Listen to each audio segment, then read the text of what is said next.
สีเด้อมาเบิ่งตัวมีกำลังนั่งอยู่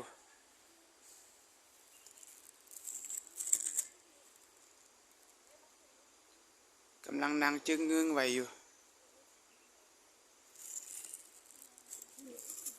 มาดูมีกำลังนอนอยู่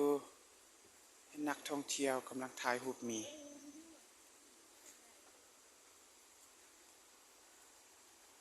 กำลังนอนอยู่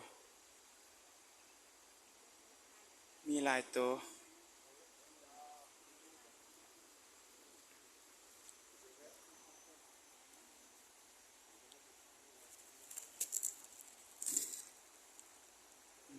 กังหลายตัวอยู่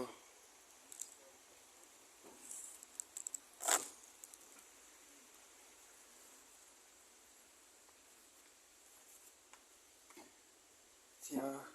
นำตุกตาดของสีเด้อ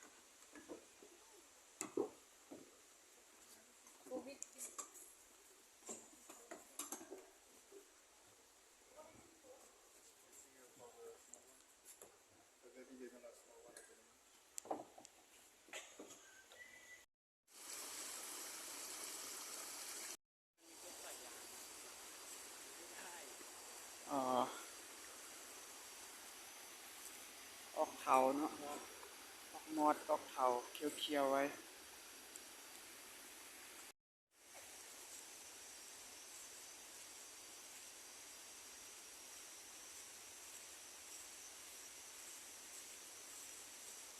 ต้นไม้ใหญ่มากมี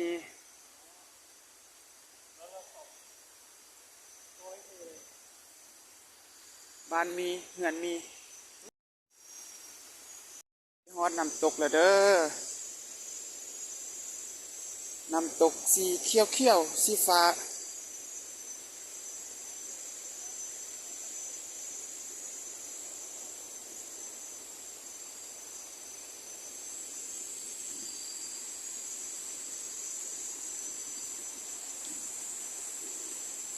ตกสีฟ้าสวยงามหลาย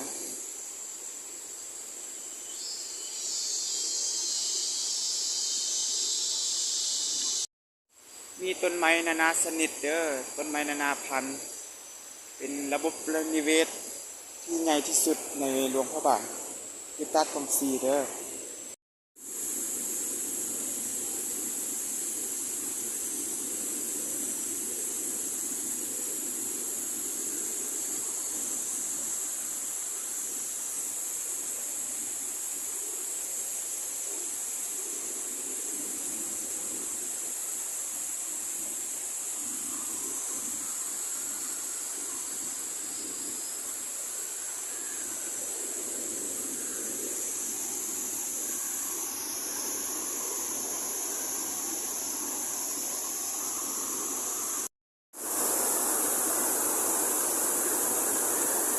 เป็นสั้นเด้อ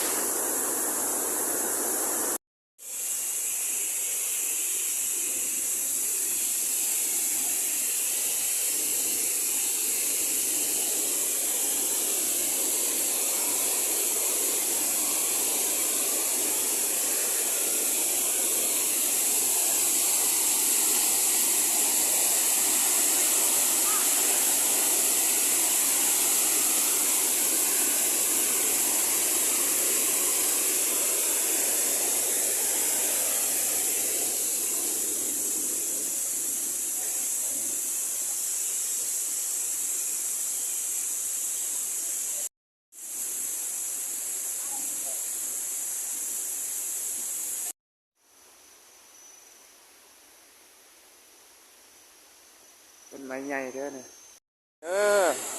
พอตัดกองสีแล้วบัดนี้นะ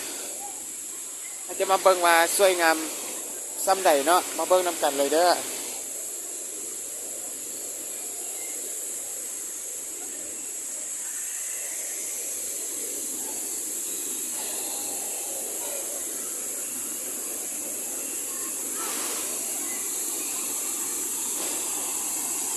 ว้าวงามหลาย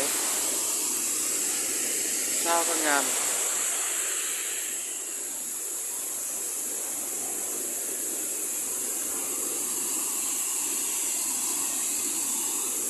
จุดชมวิวเนาะจุดถ่ายรูป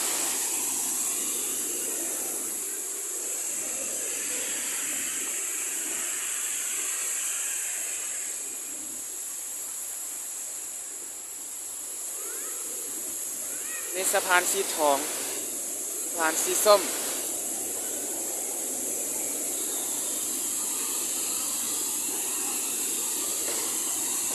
อลังการหลาย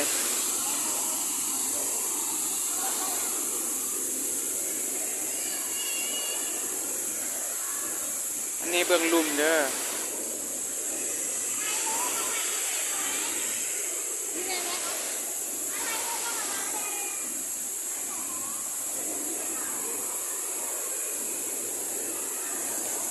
ธรรมศาสตร์ก็งามงาม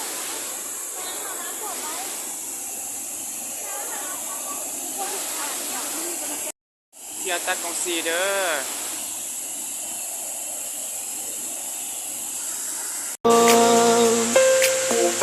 ใน